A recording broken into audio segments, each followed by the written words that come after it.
Bienvenue sur Regatta, le magazine de la régate et de la course à la voile. Au programme cette semaine, les plus belles images de la semaine du golfe, ce plus grand rassemblement nautique européen du genre. Morgane Lagravière arrivé vainqueur de la première manche de la Generali Solo, Loïc Perron qui sera désormais le nouveau skipper du trimaran Banque Populaire 5, un tour au soleil pour la Seychelles Regatta qui a réuni de grands skippers. Les AC45 seront les bateaux des prochaines World Series de la Coupe de l'América, à défaut des AC72. Et pour finir, les résultats du Grand Prix de l'école navale.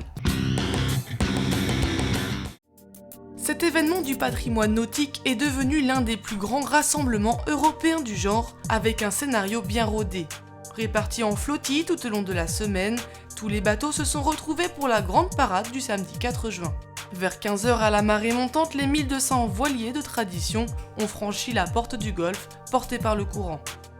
En tête du défilé, le Notre-Dame des Flots, un ancien haranguier de la mer du Nord, et le Taillefer 3, caboteur qui avitaille Belle-Île à partir du port de Vannes. La recouvrance a fermé la marche en passant vers 16h20 devant le phare de Port-Navalo.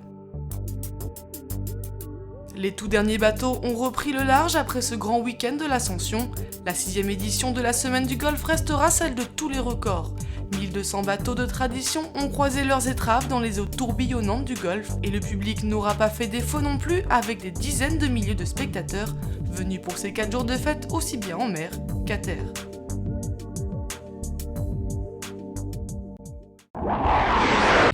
Morgane Lagravière remporte la première course hauturière de la Generali Solo entre Marseille et Le Cat. Et c'est le jeune réunionnais vendéen d'adoption Morgane Lagravière à bord de son Figaro Vendée qui s'est adjugé la course offshore entre Marseille et Le Cat. Le benjamin de la Generali Solo est arrivé mardi matin à 4h26. Après sa victoire de manche lors du Grand Prix de Marseille, il signe son deuxième succès, ce qui lui vaut une remontée fulgurante au classement général provisoire. Très bien placé depuis Marseille, ce n'est que lundi soir qu'il a pris les commandes de la course devant Nicolas Lunven et Fabien Delahaye. Cette deuxième nuit en mer a épuisé les marins par une navigation de petit temps au contact. Morgane Lagravière, bisu parmi les bisus d'une classe qu'il découvre depuis quelques mois seulement, s'est appuyé sur sa longue expérience du 49er pour ne rien lâcher. Je suis forcé à rester à fond. Je m'engueulais même tout seul des fois pour vraiment pas lâcher et pas baisser les bras jusqu'au bout. Et du coup là pour l'instant honnêtement je comprends pas grand chose encore à ce qui m'arrive et je pense que je réalisais dans quelque chose parce que je suis très fatigué et puis voilà, faut un peu le temps de digérer tout ça. Arrivé derrière à quelques minutes, le Normand Fabien Delahaye et Gilda Morvan à bord de Cercle Vert. Après des semaines de suspense, le nom du nouveau skipper du maxi trimaran Banque Populaire 5 a enfin été dévoilé.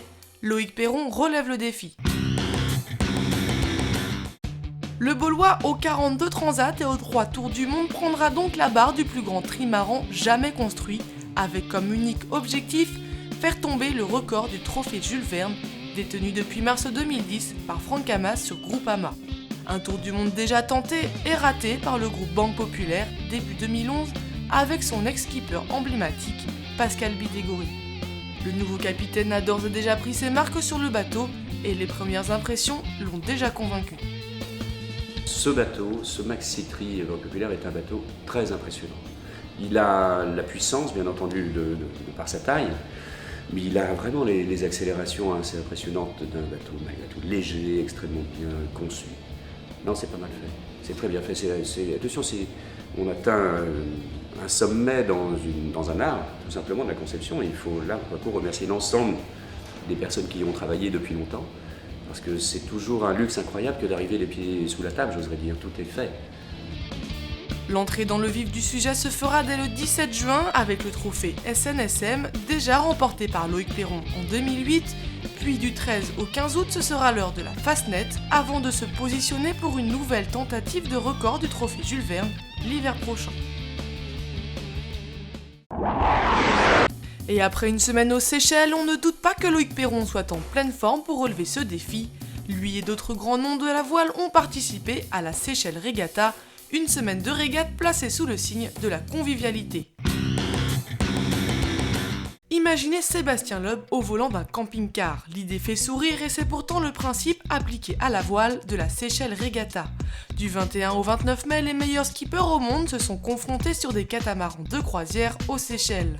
Pour sa 3e édition, Loïc Perron, Michel Desjoyaux, Samantha Davis, Jérémy Bayou et encore bien d'autres se sont tous pris au jeu. Et même si ces bateaux ne sont évidemment pas des bêtes de course, les skippers en ont tiré le maximum de potentiel. On a enregistré des vitesses frisant avec les 15 nœuds au portant. Un esprit de camaraderie, du soleil, du vent et une ambiance loin de la compétition, ça pourrait presque ressembler à des vacances, mais quand on parle de classement, ça rigole un peu moins. Jérémy Bayou sur Hyundai remporte la régate à seulement 20 secondes de Michel Desjoyaux à bord de Nicolas Feuillat. Pour refermer le podium, François Gabard à bord de Fondéol.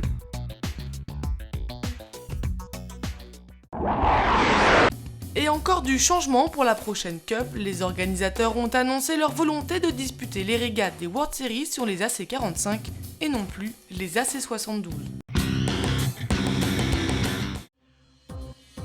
Ces petites versions des AC72 devaient à l'origine n'être utilisées que pour se mettre en jambes et préparer les spécialistes du monocoque à la régate en catamaran. Mais devant le succès des premiers entraînements et l'enthousiasme des équipages, l'America's Cup Racing Management a décidé de les prolonger pour courir la totalité des World Series. 3 rendez-vous d'AC45 sont prévus en 2011, le premier du 6 au 14 août à Cascais au Portugal, puis à Plymouth et enfin San Diego. Les AC72 ne tireront leur premier bord qu'à partir de juillet 2012, un an avant le début de la Louis Vuitton, soit 6 mois plus tard que le programme d'origine. Les différentes équipes disposeront donc d'un délai supplémentaire pour construire leurs défis et réunir le budget nécessaire.